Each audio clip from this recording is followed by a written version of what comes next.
Informasi selanjutnya datang dari ratusan orang di Karawang, Jawa Barat yang mengikuti operasi katarak secara gratis. Warga yang ikut operasi katarak ini tidak hanya warga di wilayah Karawang, namun juga diikuti warga dari Purwakarta, Bogor, hingga Sukabumi.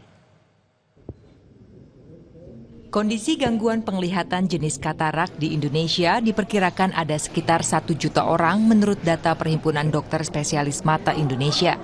Sebagai upaya membantu memulihkan kembali penglihatan, klinik dari perusahaan badan usaha milik negara menyelenggarakan operasi katarak secara gratis. Operasi katarak gratis disambut antusias warga. Terbukti jumlah peserta yang mendaftar jauh melebihi target yang telah ditetapkan. Selain itu, peserta tidak hanya datang dari Karawang. Ada pula yang datang dari luar Karawang seperti Purwakarta, Bogor, dan Sukabumi. Dari total 110 orang yang mendaftarkan diri untuk operasi katarak, hanya sekitar 55 orang yang bisa dilakukan tindakan operasi. Pasalnya, sebelum dilakukan tindakan operasi, ratusan peserta harus menjalani screening kesehatan.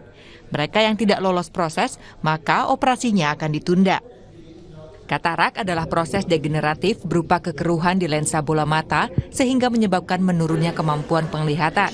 Dan rata-rata katarak dialami oleh seseorang yang sudah menginjakkan usia 40 tahun ke atas. Dari data nasional survei kebutaan Rapid Assessment of Avoidable Blindness tahun 2014 hingga tahun 2016 Kemenkes, dengan sasaran populasi usia 50 tahun ke atas, diketahui bahwa katarak menjadi penyebab kebutaan tertinggi. Paling banyak penyebabnya sebenarnya adalah usia tua. Jadi ini adalah termasuk proses penuaan yang normal sebetulnya. Jadi mulai usia di atas 40 tahun biasanya lensa mata itu akan menjadi lebih keruh. Sehingga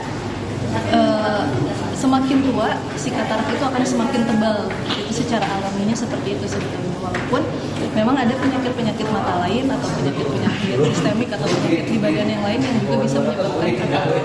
Seperti misalkan kalau orangnya ada diabetes, kayak gitu lebih beresiko untuk lebih cepat terkena kataraknya, bisa lebih muda usianya atau progresivitas dari kataraknya atau menebalnya si kataraknya itu menjadi lebih cepat. Tingginya minat masyarakat akan operasi katarak gratis tidak hanya menandakan antusiasme, tetapi juga menunjukkan bahwa kegiatan operasi katarak gratis memang sangat dibutuhkan di tengah masyarakat. Adi Wahadi, Kompas TV, Karawang, Jawa Barat.